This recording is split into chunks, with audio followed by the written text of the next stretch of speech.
Assalamualaikum warahmatullahi wabarakatuh. Bertemu lagi dengan saya Sri Ningsi dalam bidang studi biologi. Apa kabar anak-anak ibu semua? Semoga dalam keadaan sehat walafiat. Nah, pada pertemuan minggu kali ini materi kita mengenai tentang hereditas pada manusia. Nah, yang pertama mengenai tentang jenis kelamin. Jenis kelamin pada manusia itu dikendalikan oleh sepasang kromosom seks, yaitu kromosom XX untuk perempuan dan kromosom XY untuk laki-laki. Berdasarkan susunan tersebut, kromosom perempuan bersifat homogametik, sedangkan susunan kromosom seks laki-laki bersifat heterogomatik. Nah, bila terjadi pembelahan meiosis, maka seseorang perempuan hanya akan menghasilkan satu macam sel gamet yaitu X, sedangkan laki-laki akan menghasilkan dua macam sel gamet yaitu X dan Y.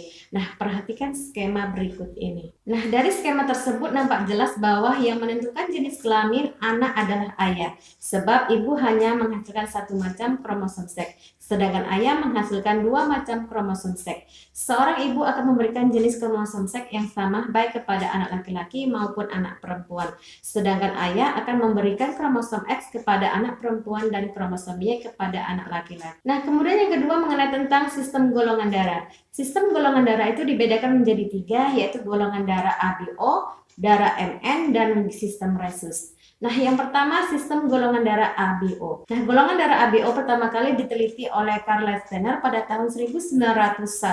Nah, golongan darah ini didasarkan pada kandungan agglutinogen atau antigen dan agglutinin atau antibodi. Nah, agglutinogen merupakan jenis glikoprotein yang ada pada permukaan sel darah merah, sedangkan agglutinin merupakan protein yang dihasilkan oleh sistem limfosit B di dalam plasma darah. Nah, ada 4 macam golongan darah ABO, yaitu sebagai berikut. Nah, yang pertama golongan darah A, yaitu golongan darah yang memiliki agglutinogen A dan agglutinin anti B. Nah, kemudian yang kedua golongan darah B, yaitu golongan darah yang memiliki agglutinogen B dan agglutinin anti A.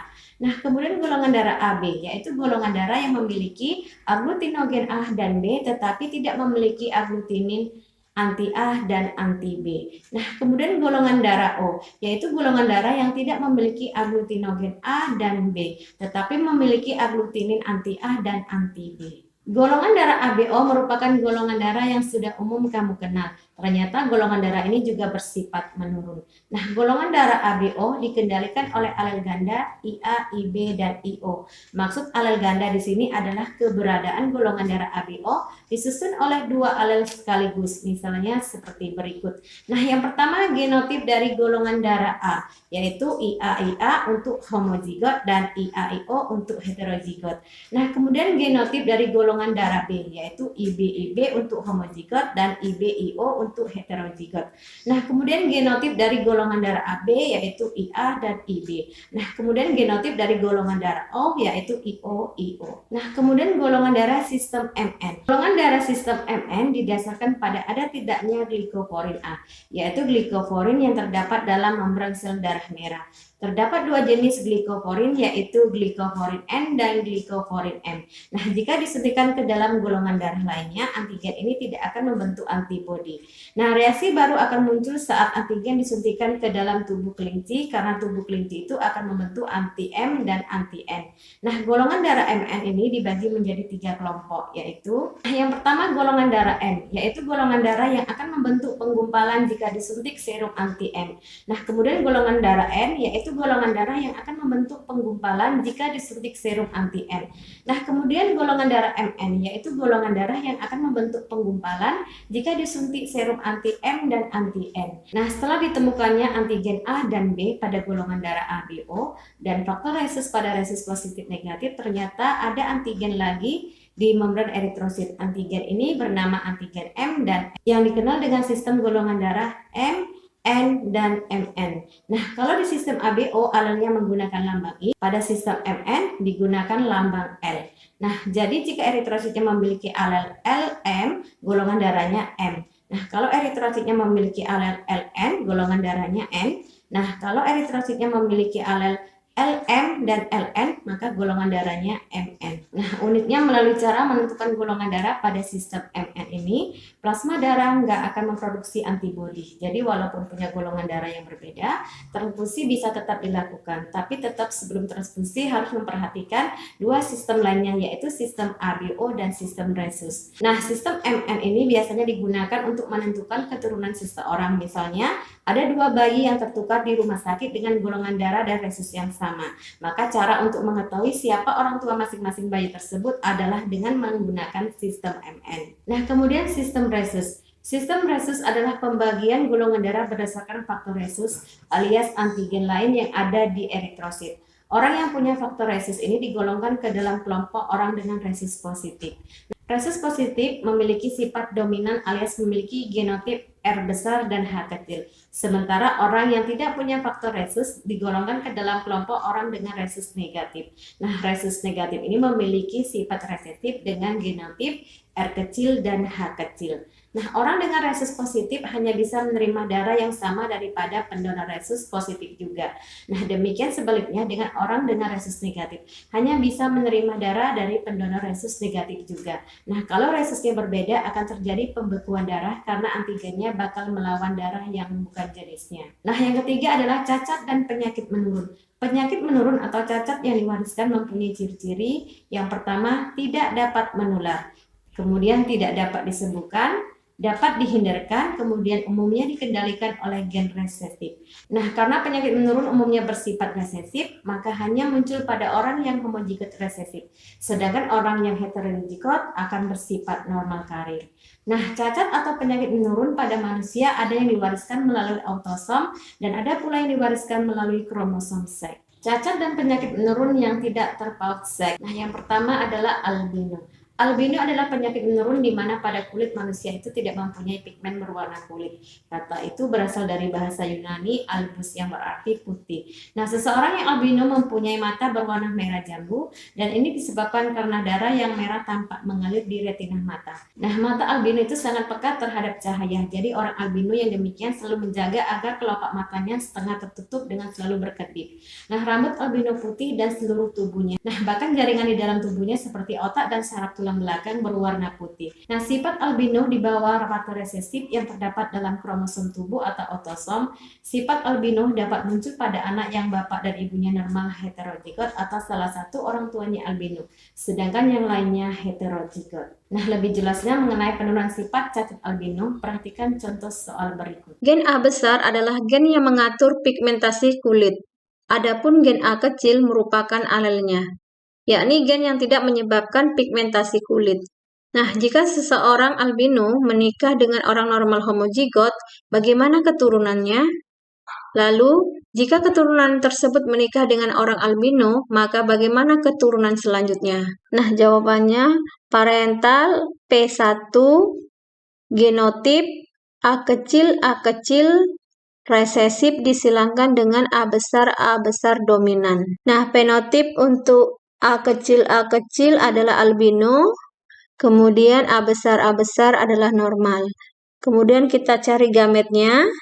Gamet dari A kecil adalah A kecil, kemudian A besar adalah A besar.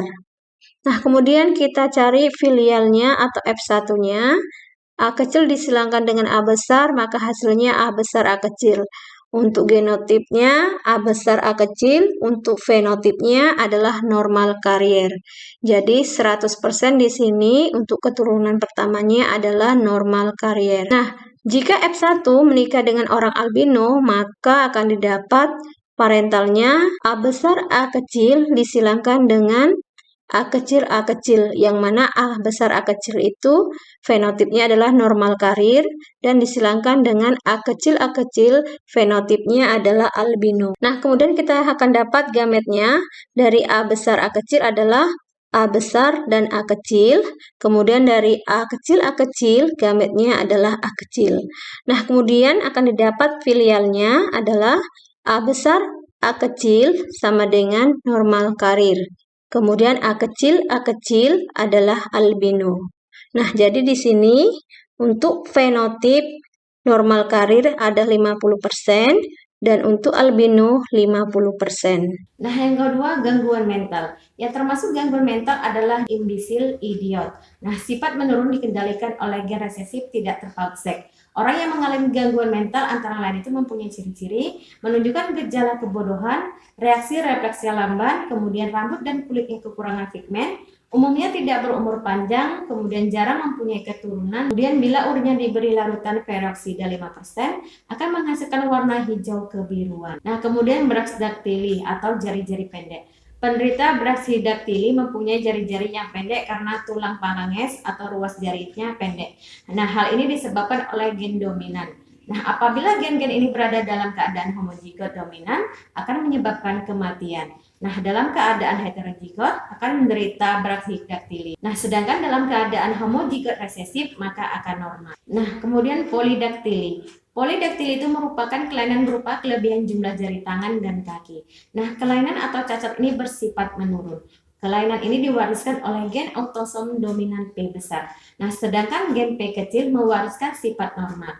Nah, orang normal memiliki genotip P kecil, sedangkan penyandang polydactyly genotipnya P besar atau P besar P kecil. Nah, yang berikutnya adalah cacat dan penyakit menurun yang tertaut seks. Tautan seks terjadi pada kromosom seks atau gonosom, baik pada kromosom X maupun kromosom Y. Nah, beberapa contoh peristiwa tautan seks yang terjadi pada manusia adalah buta warna dan hemofilia. Nah, yang pertama buta warna. Buta warna adalah penyakit keturunan yang menyebabkan seseorang itu tidak bisa membedakan warna merah dengan biru atau kuning dengan hijau. Nah, penyakit keturunan ini disebabkan oleh gen resesif CB. Gen buta warna terpaut pada kromosom X sebagaimana penderita hemofilia. Pada penderita buta warna juga memiliki genotip yang berbeda antara wanita dan laki-laki. Nah, genotip buta warna dapat dibedakan sebagai berikut. Nah, yang pertama untuk genotip wanita buta warna yaitu XXCB yang heterozigot, fenotipnya adalah normal karir. Kemudian XGB-XGB yang homozigot resesif, fenotipnya adalah penderita buta warna. Nah, kemudian yang kedua, untuk genotip laki-laki buta warna adalah XGBY, yang mana fenotipnya adalah laki-laki buta warna. Nah, untuk lebih jelasnya, perhatikan contoh soal persilangan terkait penurunan penyakit buta warna berikut. Yang mana seorang laki-laki penderita buta warna, yang mana genotipnya adalah CB, fenotipnya merah dan hijau, beristrikan wanita normal. Nah, tetapi pembawa sifat buta warna atau karir. Tentukanlah presentasi anak yang mungkin lahir. Jadi di sini jawabannya kita dapat parentalnya atau P1-nya itu adalah genotipnya XXGB disilangkan dengan XGBY. Nah, yang mana fenotip dari XXGB adalah normal karir, sementara fenotip dari XGBY adalah buta warna. Nah, kemudian akan kita dapat untuk gametnya adalah XXGB, maka gametnya adalah X dan XGB. Nah, kemudian dari XGBY, gametnya adalah XGB dan Y. Nah, kemudian kita letakkan pada papan atau pada tabel. X disilangkan dengan XGB, maka hasilnya XXGB. Kemudian X disilangkan dengan Y, maka hasilnya XY. Nah, kemudian XGB disilangkan dengan XGB, hasilnya XGB-XGB. Kemudian XGB disilangkan dengan Y, maka hasilnya XGBY. Nah, kemudian akan didapat filialnya atau F1-nya itu adalah XXGB sama dengan 1, yang mana XXGB ini fenotipnya adalah wanita normal karir. Nah, kemudian XGB itu juga ada 1, yang mana fenotipnya adalah wanita buta warna. Nah, kemudian akan didapat XY sama dengan 1, yang mana fenotipnya itu adalah laki-laki normal. Kemudian XGBY itu juga 1, yang mana fenotipnya adalah laki-laki buta warna. Nah, jadi kemungkinan anaknya 50% normal, yang mana terdiri dari 25% wanita normal dan 25% laki-laki normal. Dan 50% anak akan menderita buta warna, yang mana terdiri dari 25% wanita buta warna dan 25% laki-laki buta warna. Yang berikutnya hemofilia. Hemofilia itu adalah penyakit keturunan yang mengakibatkan darah seseorang sukar membeku. Penderita hemofilia jika terluka darahnya akan membeku sekitar 50 menit hingga 2 jam. Nah, hal ini akan mengakibatkan penderita mengalami kehilangan banyak darah dan dapat menimbulkan kematian. Nah, penyakit ini dikendalikan oleh gen resesif H kecil yang terpaut kromosom X. Untuk memperjelas, berikut ini contoh soal mengenai persilangan yang melibatkan gen hemofilia yang terpaut kromosom X, yang mana seorang wanita karir hemofilia bersuamikan laki-laki normal. Tentukan persentase anak-anak yang mungkin lahir. Nah, maka akan didapat parentalnya, genotipnya ibu adalah X H besar, X H kecil, kemudian disilangkan dengan ayah yaitu X H besar Y. Nah, maka akan didapat gamet dari ibu adalah X H besar, X H kecil. Kemudian genotip dari ayah adalah X H besar Y. Nah, maka akan didapatlah filialnya X H besar, X H besar, yang mana fenotipnya adalah wanita normal. Kemudian X H besar, X H kecil, yang mana fenotipnya adalah wanita normal karir. Nah, kemudian X H besar Y, yang mana fenotipnya adalah laki-laki normal, dan X H kecil Y, yang mana fenotipnya adalah laki-laki hemofilia. Jadi, rasio fenotip untuk F1 adalah 75% anak normal dan 25% anak hemofilia. Jadi, kemungkinan anaknya 75% adalah normal, yang mana terdiri dari 25% wanita normal, 25% wanita normal karir, dan 25% laki-laki normal, dan 25% menderita hemofilia pada anak laki-laki. Nah, itu tadi penjelasan mengenai materi hereditas pada manusia. Semoga bermanfaat. Wassalamualaikum warahmatullahi wabarakatuh.